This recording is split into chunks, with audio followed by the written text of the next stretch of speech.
En septembre 1944, le régiment d'infanterie coloniale du Maroc arrive aux portes de l'Alsace. Sa marche vers Mulhouse sera bloquée par un obstacle naturel, la boucle du Doubs au sud de Montbéliard. Le RICM va subir de terribles combats à cet endroit, notamment aux alentours du village d'Écault.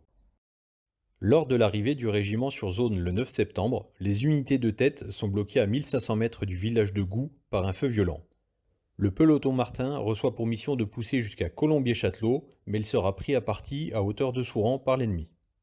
Le 10 septembre, après d'âpres combats, le 3e escadron du RICM libérera le village de Goulet-d'Amblin.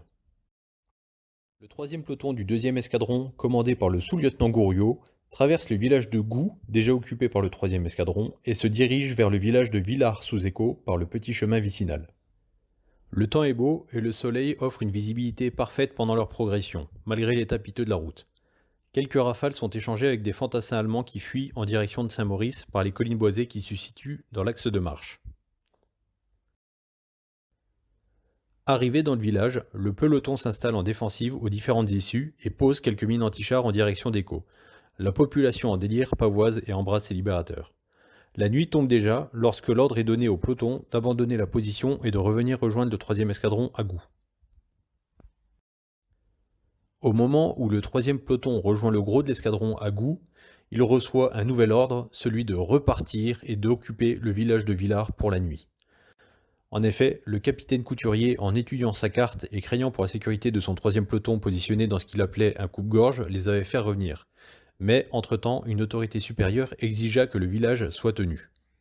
Le 3e peloton comportait 3 scouts-cars, 4 jeeps et 2 Dodge 6-6, traînant 2 canons de 57 mm anti-char.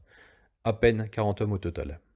Lorsque le 3e peloton revient dans le village de Villars-sous-Écault, il réoccupe les positions défensives qu'il avait abandonnées quelques heures auparavant. Il passera le reste de la nuit dans le village sans trop de problèmes. Dans cette cuvette, où est situé Villars-sous-Écault, pris entre bois et montagne formant un écran radio, la liaison est totalement impossible. Aussi, au petit matin, l'inquiétude du capitaine resté au village de Gou l'incite à envoyer le motard Lejean qui revient rendre compte du message verbal suivant.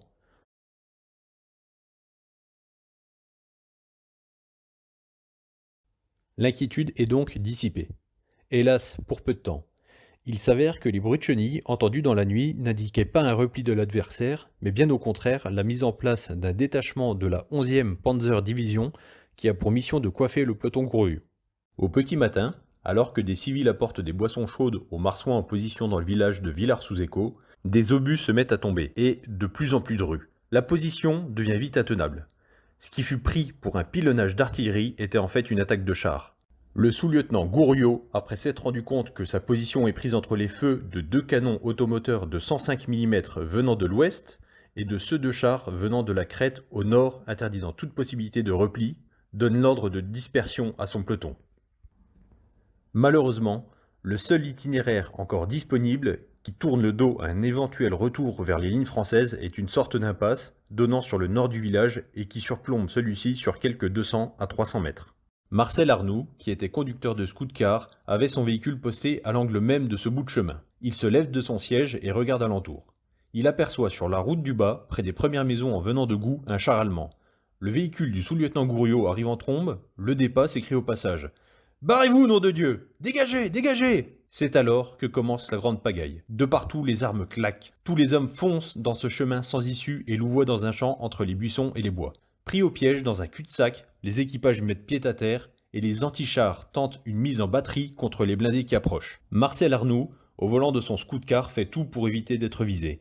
Il arrive à un endroit où, bloqué par une butte et entouré des zébrures violettes des obus perforants, il abandonne et évacue rapidement son scout-car qui est atteint par un projectile et explose de toutes les munitions qu'il renferme. Les servants des canons antichars se font tuer en tentant une ultime mise en batterie. Le sous-lieutenant Gouriot, debout à son poste, le torse émergeant de son scout-car et gesticulant pour organiser la dispersion, reçoit pleine poitrine un obus perforant qui le pulvérise littéralement, dispersant des débris sanguinolents sur l'équipage. Le sergent-chef Van Hove, à terre et aux prises avec un char allemand, reçoit une balle en pleine tête alors qu'il s'apprêtait à l'affronter, une grenade à la main.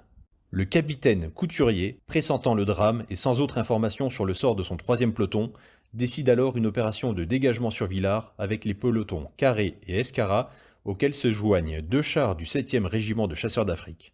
Partant de Gou, distant de 3 à 4 km, cette force de secours arrive à l'entrée de Villars. Le capitaine Couturier, en tête du détachement, colte en main, donne l'ordre au sergent Heydet de guider le char TDM-10 du Guesclin pour le franchissement du pont étroit à l'entrée du village. La manœuvre est délicate et le char, tout volet baissé, avance lentement. Quelques mètres après avoir franchi le pont, il y a une violente explosion. Une lueur orange puis le brasier. Le char vient de prendre un obus de plein fouet au bon endroit. Désemparé, le blindé en flammes continue sa course contre le talus et le moteur cale.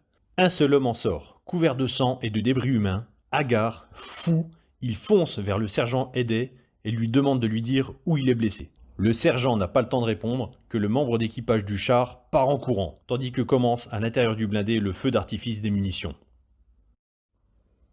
À partir de là, le détachement Couturier est bloqué, pris sous le feu des obus anti-chars et des fantassins allemands positionnés sur les hauteurs. Personne n'a pu pénétrer dans Villars ni ramener de renseignements valables sur la situation du peloton Gouriot à quelques centaines de mètres de là. Le capitaine, impressionné par la présence de chars ennemis dont il ignorait le nombre exact et redoutant d'être encerclé, décide de se replier sur Gou. Avant la fin de la journée, une reconnaissance est poussée sur Villars depuis le village de Saint-Maurice par le 3e peloton du 1er escadron commandé par le capitaine de la Séglière. Le char M5 Stuart astucieux sera détruit à cet endroit. Après ce terrible affrontement, que sont devenus les hommes du 3e peloton ?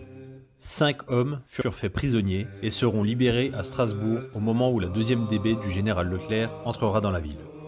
Une douzaine de survivants, dont le marsouin Marcel Arnoux, ont erré dans les bois sans savoir où ils étaient pendant 3 jours, sans carte, sans nourriture et sans boisson, tandis que les Allemands ont continué à les traquer. Un autre groupe de rescapés réussit à rejoindre le gros du régiment 10 jours plus tard, après être passé par la Suisse. 12 hommes sont restés sur le terrain ce jour-là. Restés, c'est le mot juste, car les corps seront relevés au même endroit 3 mois plus tard. À partir de cette terrible date, le village de Villars-sous-Écault devient la nouvelle ligne de front. Et les Allemands, redevenus maîtres du village, organisent le 19 septembre à 6 h du matin des représailles sur la population. 22 hommes, le plus jeune âgé de 16 ans, le plus âgé âgé de 46 ans, sont raflés et emmenés en direction de Montbéliard. Ils seront fusillés en tant que terroristes au lieu dit les Grands Jardins.